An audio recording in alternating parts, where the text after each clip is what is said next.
Boa noite, vamos lá fazer nosso fechamento essa semana, análise, semana bastante movimentada, bastante resultado, bastante assunto macro, hoje dia 21 de outubro, então nessa semana, assuntos internacionais, acho que o principal em termos macro foi a saída da Liz Truss lá no Reino Unido, né, realmente parecendo um país subdesenvolvido, uma loucura, tamanha incompetência e a barbeiragem que fizeram por lá, e realmente ela saiu. Inclusive estão considerando trazer o Boris Johnson de novo, vamos ver, né? Ele não é o favorito, mas vamos ver, mas realmente precisa de uma mudança para ontem por lá, justamente para fazer os ajustes necessários, não para aquecer ainda mais a economia, muito pelo contrário, que lá já está com inflação acima de 10%, né? Lá nos Estados Unidos, acho que bastante dado de empresas que a gente vai falar por aqui. Não só isso, o mercado essa semana foi bastante positivo para as bolsas lá nos Estados Unidos. Acho que em geral, né? Não só a bolsa americana, Europa, Brasil, tudo muito positivo essa semana, né? A gente começa a ver alguns movimentos interessantes no mercado americano, acho que um pouco ligado ao que eu falei na semana passada. Em primeiro lugar, vem a questão, o volume de estratégias vendidas, né? Ou seja, apostando na queda das ações, vem caindo consideravelmente. Acho que um pouco do que eu falei na última semana, né? Pelo nível de preço que a gente vê agora e o resultado das empresas vindo melhor do que o esperado, a margem realmente para ter quedas mais expressivas, como a gente viu no primeiro semestre, começam a ficar bem apertada, não valendo tanto a pena se expor na ponta vendida, né? Consequentemente, a gente vê um volume de compras cada vez maior semana a semana. Acho que a aposta aí do mercado em primeiro lugar, o mercado precificando uma taxa terminal de juros lá nos Estados Unidos na casa de 5%, o que, se a gente parar para pensar, é bem acima do patamar que está hoje, né? E até, assim, considerando uma visão até mais negativa para controlar a inflação. Então, qualquer coisa melhor do que isso, inclusive no resultado das empresas, tende a favorecer o mercado por lá, como eu disse, os preços bastante atrativos, né? Aqui no Brasil teve algo muito interessante que aconteceu essa semana que vale a gente observar, que foi a alta expressiva da Bolsa Brasileira, muito puxada pelas estatais, né?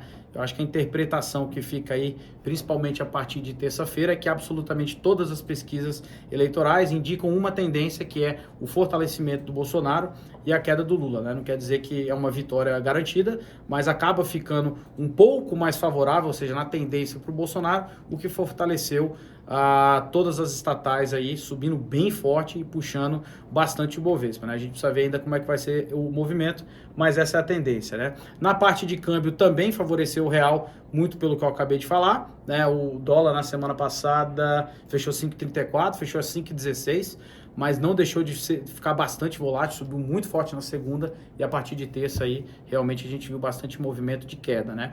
Acho que o que vale ver para ter uma tendência mais considerável da queda do dólar frente ao real, né? Os dados econômicos brasileiros vêm melhorando, mas precisa olhar o macro internacional, principalmente na questão de juros lá nos Estados Unidos, que o Brasil é altamente dependente na questão cambial, né? Na parte de equities aqui, bastante resultado para a gente falar, vou tentar fazer um resumão. Na segunda-feira saiu o resultado do Bank of America, é um banco de resultado muito, muito sólido, tá? Tanto no top quanto no bottom line, ou seja, receita bruta, lucro também veio bem forte, bem acima do que o mercado estava esperando, e o destaque, acho que em linhas gerais, para quem teve resultado mais forte no setor bancário, muito pela alta da taxa de juros, né? E receita com renda fixa, né? Toda a parte de trading e investment banking realmente reduziu, mas compôs bastante na parte de juros e renda fixa, fortalecendo o resultado. O Goldman também, o resultado bem sólido, né? Principalmente o Goldman, que vinha com alguns resultados um pouco aquém, né? Se a gente compara no ano a ano, o resultado está caindo, apesar de uma melhora frente ao que o mercado esperava, né? Na terça-feira a gente teve Johnson & Johnson, apesar de não ser uma ação que a gente acompanha muito, acho que vale a pena mencionar, muito pelo escopo do que a empresa faz. A gente estava querendo olhar para ver o impacto no resultado, e no setor é um resultado em linha, né?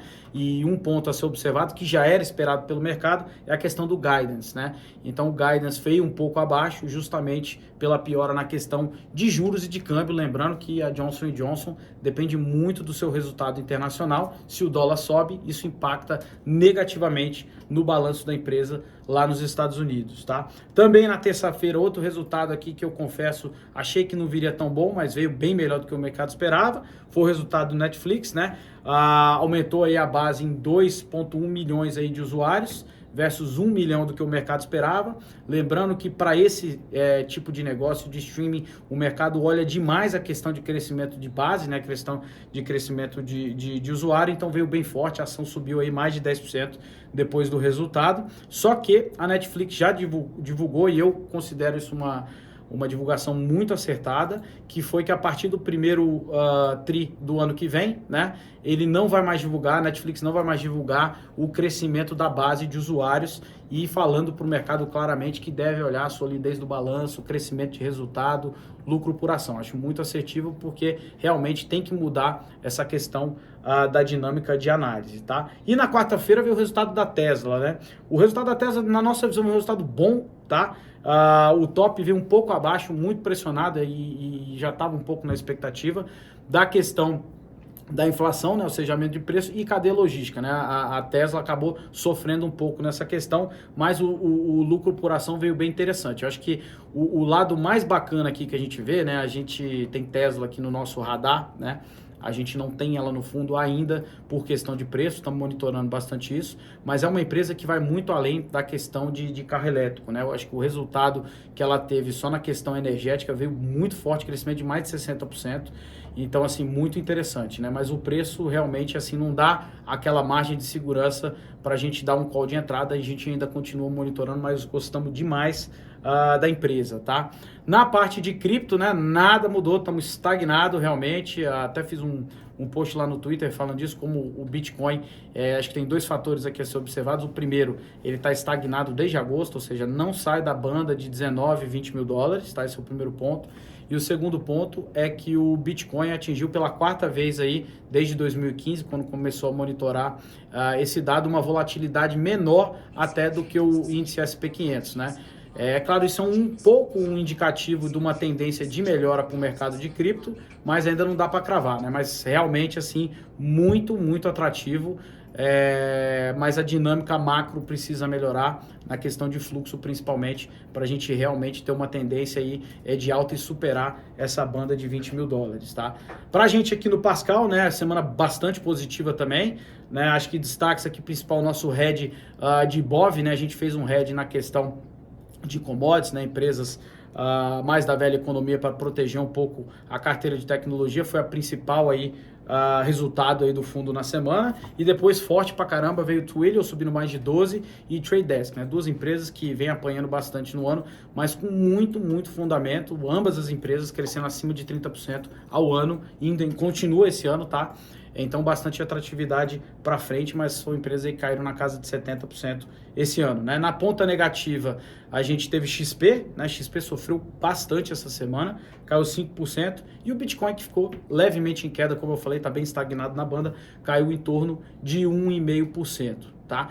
Para concluir, acho que não muda muito a dinâmica de alocação que a gente fala para os clientes, né? Não adianta querer dar all-in ou ficar de fora do mercado, porque se você fica de fora do mercado, você potencialmente perde altas expressivas de área, que custa muito no resultado do longo prazo, e se você der all-in também, você pode correr um risco desnecessário, porque depende de uma questão macro para fazer a alocação. Beleza? É isso, aquele abraço e um ótimo final de semana.